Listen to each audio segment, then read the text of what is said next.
இன்றைக்கு நமக்கு வேதாகமும் தெளிவாய் வசனங்கள் மூலியமாய் அதை வெளிப்படுத்துறாரு. ஆனா இன்றைக்கும் நம்மளால அது புரிதல் இல்லாமல் இருக்கிறோமா? நம்முடைய பார்வை எப்படிப்பட்ட பார்வையா இருக்குது? தேவனை குறித்த பார்வை எப்படி இருக்குது? ஏன்னா அது இல்லை அப்படின்னா தேவனை குறித்த அறிவு நமக்கு வரவே வராது. நம்ம எப்படி தேவனை பார்க்கிறோமோ அந்த அறிவுல நம்ம ஒரு தேவனை உருவாக்கிட்டே இருக்கோம். நான் ஏற்கனவே சொன்னேன் போன வீடியோல, நான் எப்படி தேவனை பார்க்கிறேன், என்னுடைய தேவன் மத்தியில பார்க்கிறேன்னா, என்னுடைய விருப்பத்தின் மத்தியில அவர் எனக்கு என்னவா இருக்கணும். நான் எப்பவுமே இப்படி யோசிப்பேன். அநேக நேரங்களில் நம்ம தேவனை எப்படி பார்க்கிறோம்னா ஒரு ஏடிஎம் மிஷினாக பார்க்கிறோம். நமக்கு எப்பப்பெல்லாம் என்னென்ன தேவையெல்லாம் வேணுமோ அப்பெல்லாம் போய் ஸ்வைப் பண்ண அவர் கொடுத்துடணும், அவ்வளவுதான். அதுக்கப்புறம் அவருக்கு நமக்கு சம்பந்தமே இல்லை. அவர் கொடுத்ததை வாங்கிட்டு நம்முடைய வாழ்க்கையின் படி நம்ம சந்தோஷமா வாழணும், நம்முடைய விருப்பத்தின் படி, நம்முடைய இச்சையின் படி. அது தேவன் அல்ல. நல்லா புரிஞ்சுக்க. நீங்க தேவனை அறியணும்னா முதலாவது நீங்கள் இயேசு கிறிஸ்து யார் என்று அறியணும்.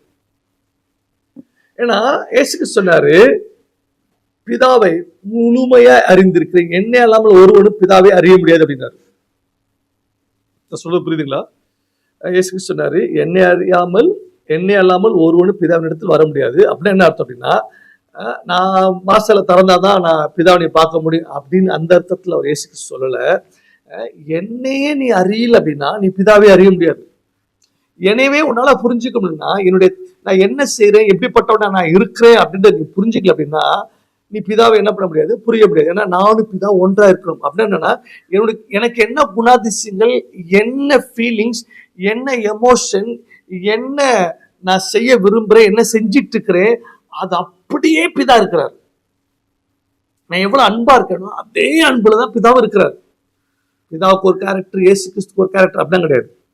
நம்ம எப்படி புரிஞ்சுட்டோம் அப்படின்னா, இயேசு கிறிஸ்து ரொம்ப அன்பான தேவன், பிதாவாகியதே ரொம்ப கொடூரமானவர் அப்படின்ற ஒரு பார்வையில் நமக்கு கிறிஸ்தவத்துல இருக்கு. சரிங்களா? ஏன்னா அது பழைய பாட்டை படிக்கும் போது நமக்கு அப்படி ஒரு தோணல் இருக்குது. அப்படி கிடையாது. சரிங்களா? நான் வர நாட்கள்ல அதை கொஞ்சம் கொஞ்சமா அவங்களோட நான் பேச விரும்புறேன். சரிங்களா? சோ இயேசு கிறிஸ்து பிதாவின் தற்சொரூபமாய் என்ன பண்ணாரு, பூமிக்கு வந்தார். இந்த வெளிச்சத்துல நீங்க தொடர்ந்து வேதாந்தத்தை படிங்க. நானு பாருங்களேன், ஒரு வருஷத்தை வாசித்து நான் முடிக்கிறேன். யோவான் 17ஆம் அதிகாரம் 3ஆம் வசனம்.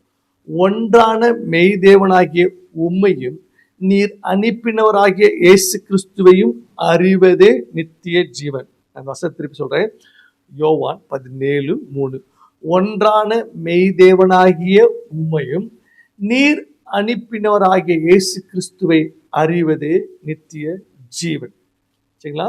Stay tune. நெக்ஸ்ட் வீடியோல இதோட தொடர்ச்சி உங்களோட நான் பேசுறேன்.